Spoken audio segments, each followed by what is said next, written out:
నమస్తే, welcome to wild. నేను మీ జాకిర్ హుసేన్. ప్రస్తుతం మనతోటి సీనియర్ జర్నలిస్ట్ సిఎస్ రావు గారు ఉన్నారు. వెల్కమ్ చెప్పేద్దాం. హాయ్ సార్, నమస్తే. నమస్తే. కొమ్మినేని శ్రీనివాస్ గారికి బెయిల్ అయితే వచ్చేసింది సార్. నెక్స్ట్ ఏంటి, ఫ్రీ అయిపోయినట్టే అంటారా? సుప్రీంకోర్టు అయితే బెయిల్ ఇచ్చేసింది. ఇంకా సుప్రీంకోర్టు బెయిల్ పేపర్స్ని తీసుకొచ్చి గుంటూరు జైల్లో సబ్మిట్ చేసేసి ఆయన్ని పూచీకత్తు మీద విడుదల చేసే అవకాశం ఉంది. సుప్రీంకోర్టు ఇచ్చినటువంటి గైడ్ లైన్స్ ప్రకారం విడుదలయ్యే అవకాశం కూడా ఉంది. అది యుద్ధ ప్రాతిపదికన 5 గంటల లోపల కనుక సుప్రీంకోర్టు ఆర్డర్ని తీసుకొచ్చి వాళ్ళకి సబ్మిట్ చేసి వాళ్ళకి కావాల్సినటువంటి ఫార్మాలిటీస్ అన్ని పూర్తి చేసేస్తే ఆయన జైల్లో నుంచి బయటకు వస్తారు. ఓకే.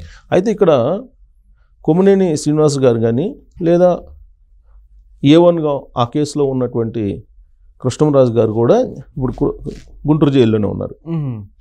ఇప్పుడు నిన్న ఆయన్ని అరెస్ట్ చేసి కోర్టు ముందు ప్రొడ్యూస్ చేశారు కృష్ణరాజు గారిని. ఓకే.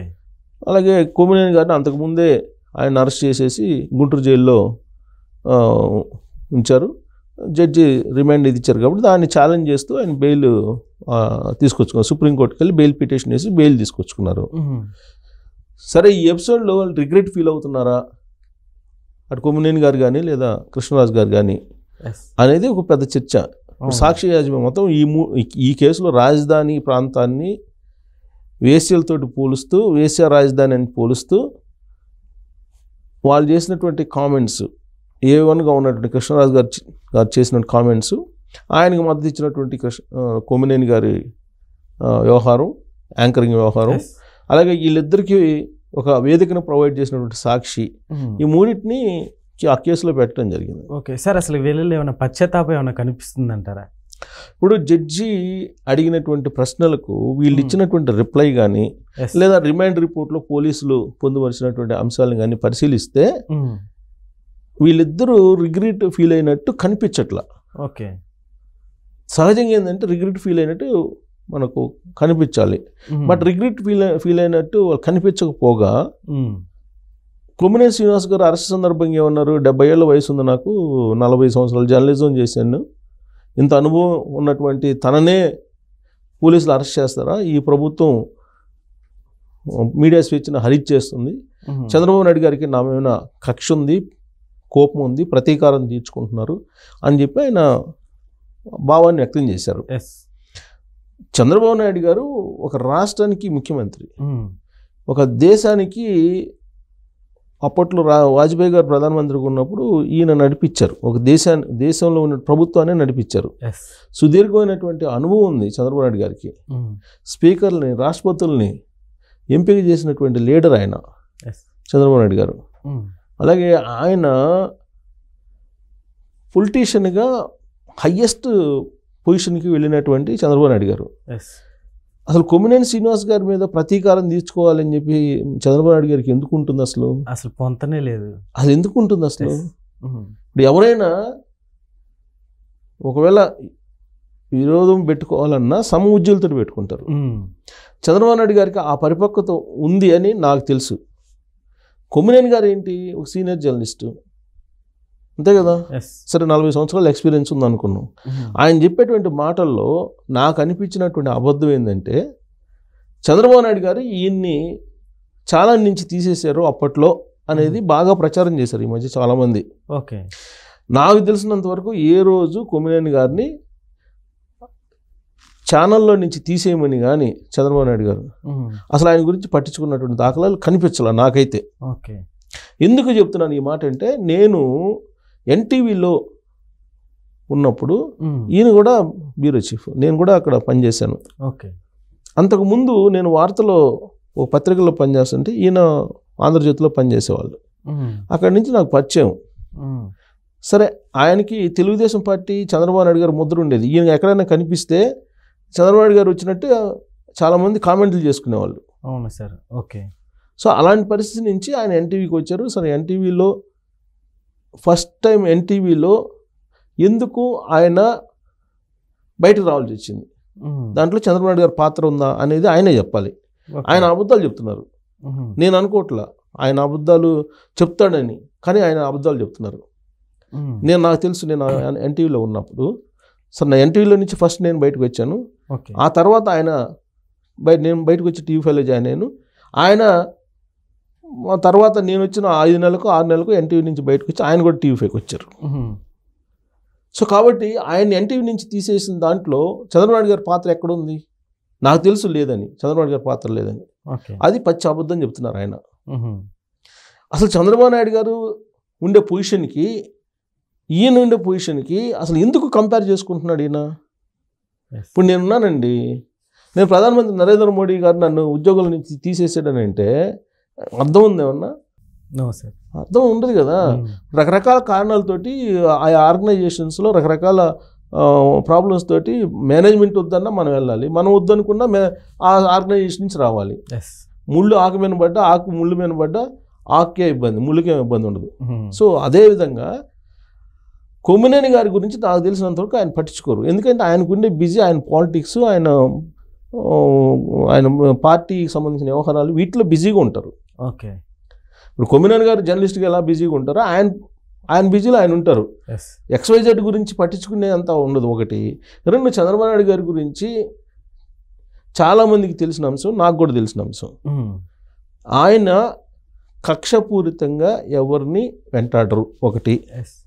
రెండు, ఆయన్ని వ్యక్తిగతంగా దూషించినటువంటి వాళ్ళని కూడా మళ్ళా తీసుకుని పదవులు ఇచ్చిన ఆయన. మరి ఆయన ఎందుకు ఒక మామూలు జర్నలిస్ట్ని, కొమ్మినేని గారు అన్ని జర్నలిస్టులు, చాలామంది సీనియర్ జర్నలిస్టులు, ఆయన ఒకళ్ళండి. ఓకే, ఆయనేమి ఒకే ఒక్కడు కాదు కదా. అవును. కాబట్టి ఆయన ఎక్కువ ఊహించుకోవడానికి, అంటే ప్రజల్లో ఎలివేట్ కావడానికి ఆ ప్రయత్నం చేస్తున్నారేమో అనే భావన నాకు కలుగుతుంది ఒకటి. రెండు, సరే ఎన్టీవీ నుంచి బయటకు వచ్చారు, అప్పుడు బయటకు రావాల్సిన పరిస్థితి ఏర్పడింది. ఎందుకు ఏర్పడింది ఏంటి అనేది నాకు తెలుసు, బట్ నేను చెప్పడం భావ్యం కాదు కాబట్టి నేను చెప్పట్లేదు. లేకపోతే అది కూడా చెప్తా. చెప్పండి సార్. వద్దు, అది చెప్తే బాగుండదు, అంటే ఆయనకి నాకు తేడా ఉండదు. ఓకే, సరే ఆయనకన్నా నేను జూనియర్ అయినప్పటికి కూడా. సరే బయటకు వచ్చిన తర్వాత టీవీ5లో చేరడానికి ఎవరెవరిని కలిశారు, ఎవరెవరి ద్వారా లాబింగ్ చేసుకున్నారు కూడా నాకు తెలుసు. ఓకే, మరి సరే టీవీ5కి వచ్చారు, టీవీ5లో ఉన్నారా? టీవీ5 నుంచి మళ్ళీ ఎందుకు ఎన్టీవీకి వెళ్ళారు? వెళ్ళాల్సిన అవసరం వచ్చింది. ఆ ఎపిసోడ్ కూడా నేను చెప్పగలను, కానీ అది చెప్పడం భావ్యం కాదని నేను చెప్పట్లా. సరే ఎన్టీవీకి వెళ్ళారు, ఎన్టీవీకి వెళ్ళిన తర్వాత మళ్ళీ మీరు ఎన్టీవీ నుంచి బయటకు వచ్చారు రెండోసారి బయటకు వచ్చినప్పుడు ఏం జరిగింది అనేది అందరికీ తెలుసు. ఆ తర్వాత సాక్షిలో ఎంటర్ కావడానికి మీరు చేసింది ఏంటి? చంద్రబాబు నాయుడు గారిని టార్గెట్ చేసుకొని మీరు వీడియోలు చేశారా లేదా? వాటిని మీరు సాక్షి యాజమాన్యానికి ట్యాగ్ చేసి పంపించారా లేదా మీ టీం తోట? ఇది నిజమా కాదా? అప్పుడే కదా చంద్రబాబు నాయుడు గారికి వ్యతిరేకంగా ఈయన మాట్లాడుతున్నాడు, ఈయన మనకు కావాలని చెప్పి వాళ్ళు పిలిపించి మీకు జాబ్ ఇచ్చింది. ఇది నిజమా కాదా? ఇవన్నీ కూడా వాస్తవాలు. ఓకే, సరే ఇంకా విడమర్చి చెప్పాలంటే నేను చెప్పగలను, బట్ నాకు అంత సబబుగా ఉండదు, భావ్యంగా ఉండదు. తన తోటి జర్నలిస్టు కొన్ని విషయాలు చెప్పకూడదు, నేను చెప్పదలుచుకోలేదు కూడా. కానీ చూచాయిగా జరిగింది ఇది. కానీ ఇవాళ ఆయన ప్రోగ్రాం కండక్ట్ చేసి అవతల మోడరేటర్ నుండి అవతల వ్యక్తి వేశ్య రాజధాని అని చెప్పి అమరావతిని అన్నప్పుడు నువ్వు ఖండించి క్షమాపణ చెప్పించాలి. అది చెప్పించకుండా మీరు మీడియా స్వేచ్ఛ అనేది ఇప్పుడు ఎలివేట్ చేస్తూ ఆయన మాట్లాడుతున్నారు అంటే రిగ్రెట్ ఫీల్ కావట్లేదు ఆయన. అవును, రిగ్రెట్ ఫీల్ కావట్లేదు. ఆయన సరే కోర్టుకు వెళ్ళారు, న్యాయస్థానాలను ఆశ్రయించారు, సుప్రీంకోర్టు అయితే బెయిల్ ఇచ్చింది, బయటకు వస్తారు. బయటకు వచ్చిన తర్వాత ఇప్పుడు మళ్ళీ చంద్రబాబు నాయుడు గారిని వ్యతిరేకంగా మాట్లాడతారు. చంద్రబాబు నాయుడు గారు ఒక జర్నలిస్ట్, ఒక సీనియర్ జర్నలిస్ట్, నువ్వు మీరు చంద్రబాబు నాయుడు గారితో చంద్రబాబు నాయుడు గారు నన్ను వ్యక్తిగతంగా ఇప్పుడు చంద్రబాబు నాయుడు గారు వ్యక్తిగతంగా ప్రతీకారం తీసుకోవాలంటే తనకు సమాంతరంగా ఉండేటువంటి పార్టీల మీదనో తన సమాంతరంగా ఉండే లీడర్ల మీదనో తీర్చుకుంటాడు. కొమ్మినేని గారు లాంటి జర్నలిస్టులు కొన్ని వేల మంది ఆయనకు తెలుసు. ఓకే, ఆ వేల మందిలో ఈయన ఒకళ్ళు. అవును కదా. సో రేపు జైలు నుంచి బయటకు వచ్చిన తర్వాత మళ్ళీ చంద్రబాబు నాయుడు గారిని రకరకాలుగా దూషించడానికో లేకపోతే ఇంకో రకంగా ఆయన ఉపయోగించుకునే అవకాశం ఉంది.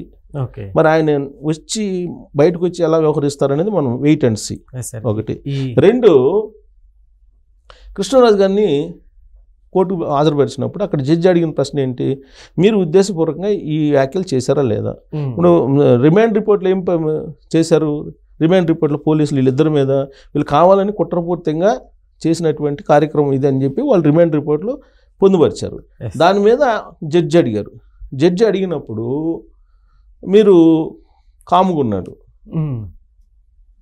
అంటే మౌనం అంగీకారమా ఒకటి. రెండు, మిమ్మల్ని పోలీసులు బాగా చూసుకున్నారా అని అంటే ఒక డిఎస్పి గురించి ఆయన చాలా పొగుడుతూ మాట్లాడితే జడ్జి కోపం వచ్చిందని చెప్పి అన్నారు. ఓకే, అంటే ఇవన్నీ ఇప్పుడు వాళ్ళు ఒక రకంగా కృష్ణరాజు గారు రిగ్రెట్ ఫీల్ అవుతున్నారు. అంటే నేను అనకుండా ఉండాల్సింది అన్నాను అనేటువంటి కొంచెం ఏదో డిగ్నిటీ రిగ్రెట్ ఫీల్ అవుతూనే పూర్తి స్థాయిలో ఆయన బేషరతుగా క్షమాపణ చెప్పలేకపోతున్నారు. సరే, ఇంకా సాక్షి మీడియా ఉందంటే ఇంకా ఆ మీడియా అందరికీ తెలిసిందే. సరే, ఎవరు మీడియా సంబంధించినటువంటి వాళ్ళు చెప్పుకుంటున్నారు, అది వేరే విషయం. సరే, ఏదైనా న్యాయస్థానంలో ఉంది, బెయిల్ అయితే వచ్చింది కొమ్మినేని గారికి. ఆయనకు వచ్చిన తర్వాత ఆయన వ్యవహరించేటువంటి తీరు మీద అట్లీస్ట్ రాబోయే రోజుల్లో ఆయన ఏంటి అనేది ఆధారపడి ఉంటుంది. ఇప్పటి వరకు సరే, ఆయన సీనియర్ జర్నలిస్ట్గానే గుర్తించారు చాలామంది, కొంతమంది విభేదించారు ఆయన్ని. నిన్న మొన్నటి వ్యాఖ్యలతోటి సమర్థించినటువంటి ఆ మోడరేటర్గా ఆయన వ్యవహరించినటువంటి తీరుతోటి తేటతెల్లం అయింది. ఆయన ఏంటి, ఆయన ఎజెండా ఏంటి, ఆయన హెడెన్ ఎజెండా ఏంటి మొత్తం అర్థమైపోయింది జనాలకి. జనాలు కూడా ఇప్పుడు అదే రెస్పాండ్ అవుతున్నారు కదా. సో రేపు బయటకు వచ్చిన తర్వాత ఏంటి అనేది మనం వెయిట్ చేయాలి. బెయిల్ మీద అయితే బయటకు వస్తున్నారు. ఓకే, సో జైలు నుంచి అయితే బయటకు వస్తున్నారు. సరే, జైలు నుంచి బయటకు వచ్చిన తర్వాత ఆయన ఏమంటారు అనే దాని మీద ఆయన యొక్క పరివర్తన శైలి, లేదంటే ఆయన ఆ మాటల మీద రిగ్రెట్ ఫీల్ అవుతున్నారా లేదా, ఈ పడినటువంటి ఈ మచ్చని ఆయన ఏ విధంగా తుడుపుకుంటారా లేదంటే దాన్ని మరింత గోక్కుంటారనేది చూడాలి. ఓకే సార్, అయితే ఈ అవకాశాన్ని వైసీపీ వాళ్ళు యూజ్ చేసుకుంటారని? డెఫినెట్గా యూజ్ చేసుకుంటారు. ఆయన ఇంకొక అబద్ధం కూడా చెప్పారు, నా వెనక అసలు ఏ రాజకీయ పార్టీ లేదు, ఏ రాజకీయ పార్టీ ఒత్తిడి లేదని. జగన్మోహన్ రెడ్డి గారు నాకు మీడియా లేదని చెప్పారు కదా, అదంత నిజమో ఆయన చెప్పింది కూడా అంతే నిజం. Okay sir, thank you.